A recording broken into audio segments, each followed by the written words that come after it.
இன்னைக்கு நான் என்ன சொல்ல போறேன்னா ஆல்பர்ட் ஐன்ஸ்டீன் பற்றி தான் சொல்ல போறேன்.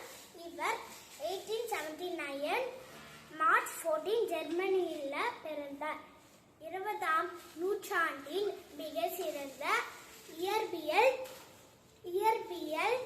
விஞ்ஞானி, இயற்பியலின் தந்தை என அழைக்கப்படுகிறார். பத்தி ஒரு குட்டி ஸ்டோரி தான் சொல்ல போறேன். ஒரு நாள் அவர் தான் ரொம்ப கிளாஸ்ல ரொம்ப லேசியா இருப்பாரு. அவங்க ஆசிரியர் அவங்க அம்மாக்கு கால் பண்ணி வர சொன்னாங்க. அவங்க அம்மா வந்துட்டு ஒரு லெட்டர்ல எழுதி அவங்க அம்மா கிட்ட கொடுத்தாங்க. அடுத்து வீட்டுக்கு வந்தோடனே அவர் அம்மா ஆசிரியர் என்ன எழுதி கொடுத்தாருன்னு சொன்னாங்க.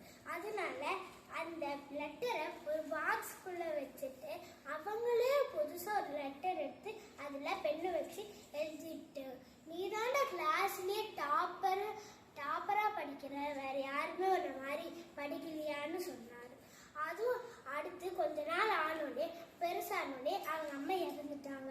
அடுத்து அவங்க ஒரு சர்ச் பண்ணிட்டு இருக்கும்போது, எல்லா பேப்பரையும் சர்ச் பண்ணிட்டு இருக்கும்போது அவங்க அம்மா இந்த பாக்ஸ்குள்ள வச்சாங்க. அந்த பாக்ஸ்குள்ள வச்ச பேப்பர் இந்த சர்ச் எல்லாம் பண்ணும்போது அது கடிச்ச உடனே எடுத்து பார்த்தா அவங்க அம்மா, நீதான் நல்லாவே படிக்கிறது இல்ல, நீதான் கிளாஸ்லயே எதுவுமே பண்ணல, நீதான் ரொம்ப லேசின்னு எழுதியிருக்காங்க.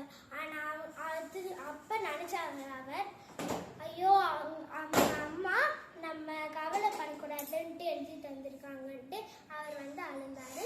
நீங்க உங்க கிட்ஸ் கிட்ட இது மாதிரி சொல்லலையா, இது மாதிரி சொல்லுன்னு திட்டாதீங்க. ஒரு வாட்டி ட்ரை பண்ணா அது உங்களுக்கு வந்துடும். So tried. ஸோ லைக் பண்ணுங்க, மறக்காம சப்ஸ்கிரைப் பண்ணிருங்க. பாய்.